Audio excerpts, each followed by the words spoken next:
Guys, welcome back to the channel here. It's been a while, I know, guys. What I can say is I've been really busy. As a matter of fact, some things I got to do is I got to drop the last videos to the 30 warrior tips for tennis matches, and I'll do that in the next couple of weeks or something like that. All right.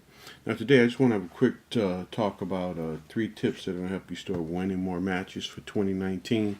We're just about finished with this year, so I want to get you guys thinking about next year and what you need to do and everything. First thing I want to say is this: write down all the goals that you've reached for this year. Yeah, write them all down. And what you want to do is all the ones that you didn't reach, write those down too. And what you want to do is you want to try to really start injecting more belief in your tennis goals. Okay, write that down. Please inject more belief in your tennis goals, because it doesn't matter if you have a goal and then at the same time that you don't believe that you're going to reach that goal. And that's what happens a lot. You got to say maybe from 1 to 10, with what? 10 being the lowest.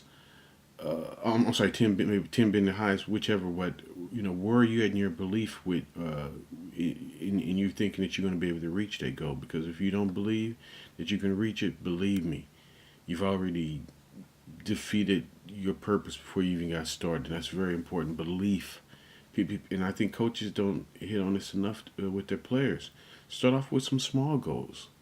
Okay, like if the ones you have right now you don't really believe in them, no problem at all. Just start on some smaller daily goals that you know you can do them, and then as you continually do them, just keep upgrading your goals and upgrading your beliefs.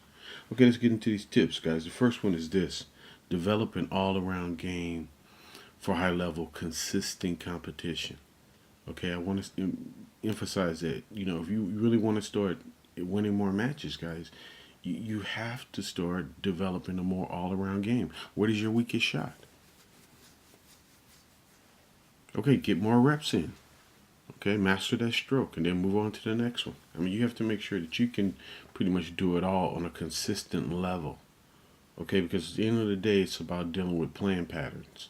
It's about being able to establish your own patterns, and then it's about at the same time using the broken rhythm method to negate your opponent from using their patterns on you. Okay, the only way you're going to be able to do that is you're going to have an all-around game. Okay, you have to be able to come in. Okay, work on your net game. Again, I try to tell players you don't need to turn yourself into a John McEnroe or some great volleyer. You just need a solid, I would say an average volley that you can just block the ball into the open court, because the approach shot should do all the work for you. Remember that if you got a great approach shot, all you need is an average volley to be very effective. Okay, in closing out points. All right, number 2 here. Know the game you're playing. I say this a lot in my books, and that's why I spend most of my time teaching and learning how to teach the mental game better to my students, because you have to know the game you're playing.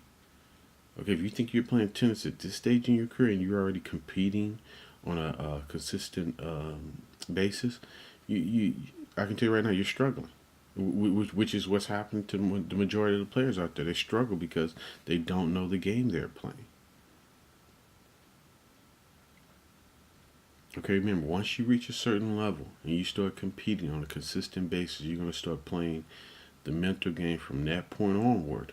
Okay, of course, you're going to have to keep, like what I just mentioned before, you're going to have to develop your strokes. You're going to have to develop an all-around game. But the same token, know the game you're playing. Okay, you're playing the mental game, so that means you got to work on your mental game daily. Okay, and I want to emphasize that daily, because hey, you can never take your mental game for granted. One day you may have it, one day you may not. One game you may have it, another game you may not.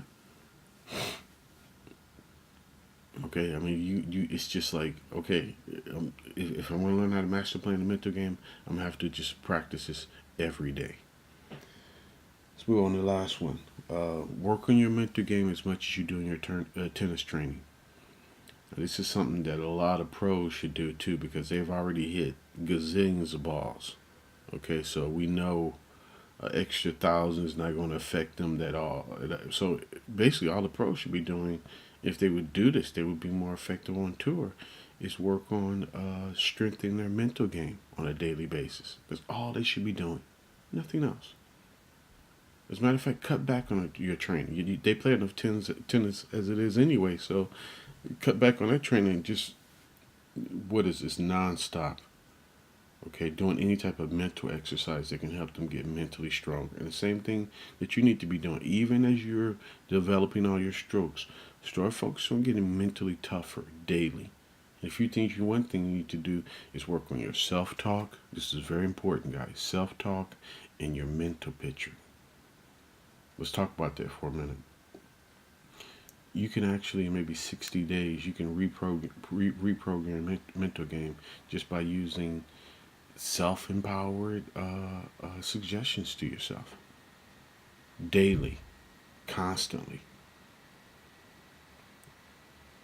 And the great thing is that and even with mental picturing, you want to be seeing yourself playing your best tennis under pressure in your matches. You want to see this clearly. You want to not only see it, but you want to feel it, and you want to constantly add emotions to your pictures. All right, and then what you want to do, you just want to let it go and move on with your day. See, you never want to be emotionally attached to these mental pictures, of course, but there's something powerful, guys, and I think Novak talked about this a lot too. He said once he changed his mental pictures. Remember, look at Novak, man. He just came back he had another great year this past year, Player of the Year, right? I mean, Jesus, come on, everybody was writing him off. Novak, he's through. He can't win a match, and then again, that's an example of the mental game. One year you got it, the next year you don't, and then the next year you have it again. When we look at Novak, I mean, come on, look at that case study, guys. Here's a guy that he was totally dominant, right? A couple of years ago. Then he just totally lost. He just went off the rails. Who knows what happened? I told people all the whole time it was just his mental game. He had to get back with it. But this year he found it. And we know what type of year he had. It's unbelievable.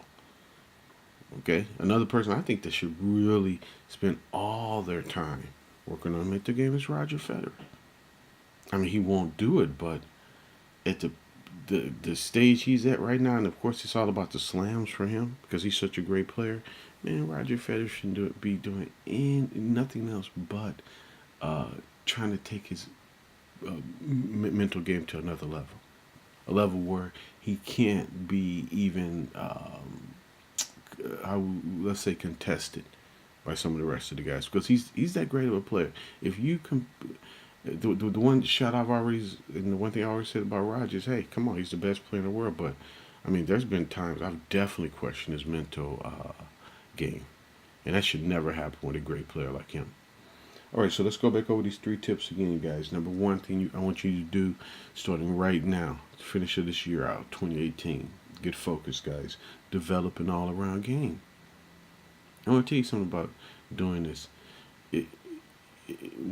Depending on where you're at in your career, it's all about the reps, guys. The more reps you get in, and you got to be doing the reps the right way.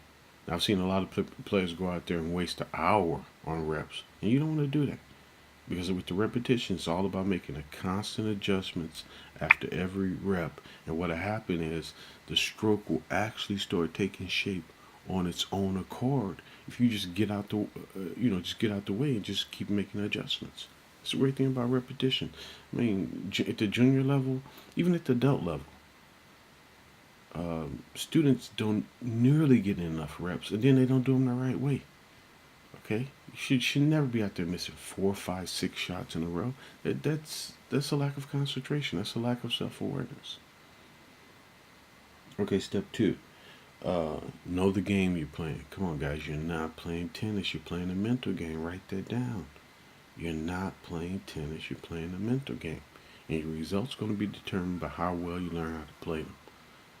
And God, if guys can just, I can tell you right now, I've said this to so many players, and they'll just look at me, just okay, oh yeah, Coach Ray, and move on.